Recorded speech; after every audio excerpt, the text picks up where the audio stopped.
মুসা আলাইহিস সালামের পায়ের মধ্যে একবার একটা লাল পিঁপড়া কামড় দিছে। এই সাইজের যে লাল পিঁপড়া গুলো কামড় দিলে খুব আরাম লাগে না? কেমন লাগে?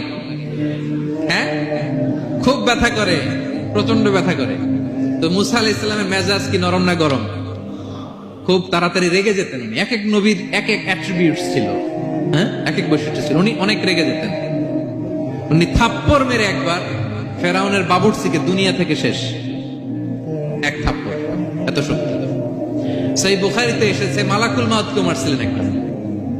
ওই যে ছোটবেলা থেকে মারার অভ্যাস, ছোটবেলায় কার গালে দিছিল জানে না বোধহয়? ফেরাউন। অন্যায় দেখলেই ছোটবেলায় ফেরাউনের গালে দিছে একটা, বড় হয়ে ফেরাউনের বাবুর্চির একটা, এরপরে মালাকুল মাউতকেও একটা। এর কারণ মালাকুল মাউত আবার মালাকুল মাউতের মতো আসেনি, মানুষের আকৃতিতে এসেছিল। তো পারমিশন না নিয়ে ঢুকছে। উনি ভাবছে এমনি মানুষ, কিরে পারমিশন নিলি না কেন? তো মুসা আলাইহিস সালামের পায়ের মধ্যে লাল পোকা, লাল পিঁপড়া কামড় দিছে, প্রচন্ড ব্যথা পাইতেছে আর ডলতেছে আর রেগে গেছে। রেগে তাকায় দেখে দিকে লাল পিঁপড়ার বাসা, যে পা দিয়ে ডোলে সবগুলোর মেরে ফেলছে।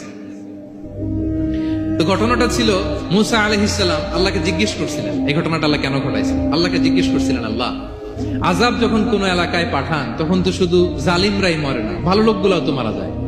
তো এই আযাবে ভালো লোকগুলা কেন মরে? আল্লাহ উত্তর দেয় না, এই ঘটনা ঘটাই দিচ্ছে।